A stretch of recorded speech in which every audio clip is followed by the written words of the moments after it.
আসসালামু আলাইকুম, welcome back to my channel Ayesha's daily ব্লগে। কেমন আছেন সবাই?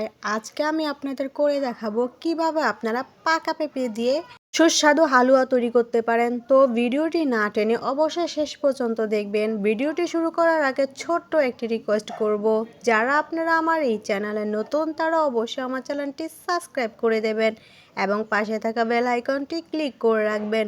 তো চলুন শুরু করা যাক। আমি প্রথমে এখানে একটি পেঁপে 4 টুকরা করে সুন্দর করে কেটে নিয়েছি। আমি এখানে একটি মাঝারি সাইজের পেঁপে নিয়েছি। তারপরে একটি খালি প্লেটে আমি এই ব্লেন্ডার করে নিচ্ছি। আপনারা চাইলে হাত দিয়ে কচলাতে পারেন, কিন্তু এইটা যদি আপনারা এইভাবে পলে নেন তাহলে আপনাদের এটা গুটি গুটি থাকবে না এবং জমাট বাঁধবে না। দেখতেই পাচ্ছেন কি সুন্দর করে একটা পেস্ট আমি তৈরি করে নিয়েছি একদম ইজিলি। যাদের ঘরে ব্লেন্ডার নাই তারা এই সিস্টেমটা দেখতে পারেন। এটি খুব সুন্দর এবং ভালো করে একবারে পেস্ট তৈরি হয়ে গেছে। পেস্টটা তৈরি হয়ে যাওয়ার পর আমি একটি ফ্রাই প্যান বসিয়ে দিয়েছি চুলায়। তাতে দিয়ে দিলাম সামান্য পরিমাণের তেল। তেলের পরিমাণটা বেশিও দেওয়া যাবে না এবং কমও দেওয়া যাবে না।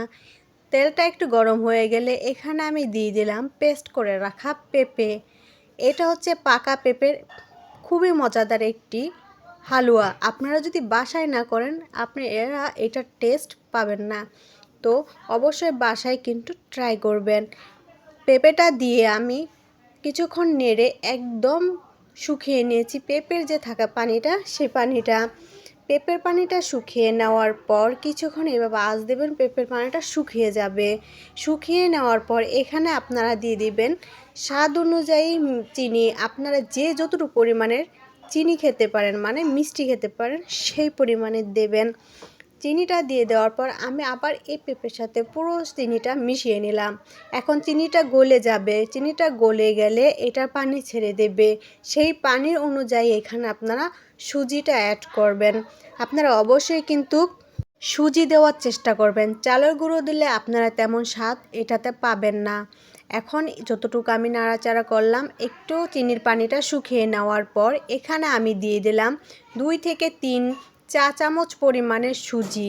আপনারা চাইলে এর থেকে একটু বেশি দিতে পারেন যদি পেঁপের সাইজটা বড় হয়ে থাকে। আমি যতটুকু লাগবে আমি ততটুকুই দিয়ে দিলাম। তারপরে এই সুজিটাকে পেঁপের সাথে খুব ভালো করে মিক্স করে নিলাম।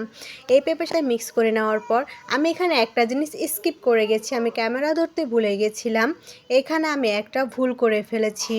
এখানে আমি 2 ইঞ্চি পরিমাণ দারচিনি, 2টো এলাচ এবং কিছুটা তেজপাতা আর লবণ স্বাদ অনুযায়ী অ্যাড করেছিলাম।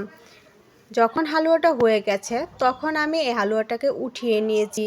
বন্ধুরা অবশ্যই কিন্তু আপনারা তেজপাতা, দারচিনি ও এলাচটা দিয়ে দিবেন। আমি আপনাদের দেখাতে ভুলে গেছিলাম, মানে ক্যামেরাটা ধরতে ভুলে গেছিলাম। আপনারা অবশ্যই এটার সাথে দিয়ে নেবেন। এখন এই হালুয়াটা যখন আমি তৈরি করে ফেললাম, এখন এই হালুয়াটাকে আমি খুব হাত দিয়ে ভালো করে মিক্স করে নিচ্ছি। হালুয়াটা আমি কিভাবে তৈরি করলাম অবশ্যই আপনারা দেখেছেন। নামিয়ে কিন্তু এভাবে একটা ডো তৈরি করে একদম চারদিকে সমান করে হালুয়াটা ছড়িয়ে নেবেন। কিছুক্ষণ এভাবে করলে আপনারা কিন্তু খুব সুন্দর একটি রুটির মতো তৈরি করে নিতে পারবেন। এটা কিন্তু একটু মোটা সাইজের হতে হবে। আমি 10 মিনিট এটা ওয়েট করে রাখার পর কেটে নিচ্ছি। একটু কেটে নেওয়ার পরে আপনারা বুঝতে পারবেন, যখনই হালুয়াটা আমি আপনাদের সামনে দেখাবো তখনই বুঝতে পারবেন ঠিক কতটুকু পরিমাণ হয়তো স্বাদ হয়েছে। তো বন্ধুরা আজকের এই রেসিপিটি আপনাদের কেমন লেগেছে অবশ্যই কিন্তু লাইক কমেন্ট করে জানাবেন। হালুয়াটা কাটার পর আমি কিছু গুঁড়ো দুধ নিয়ে নিলাম। দেখতেই পাচ্ছেন এই গুঁড়ো দুধ দিয়ে খেতে খুবই মজা লাগবে, সেই কারণে আমি আমার বাচ্চাদের গুঁড়ো দুধ দিয়ে দিলাম। তো ভালো থাকবেন, আজকের মতো এইটুকুই। দেখা হবে পরবর্তী কোনো নতুন ভিডিও নিয়ে। আল্লাহ হাফেজ।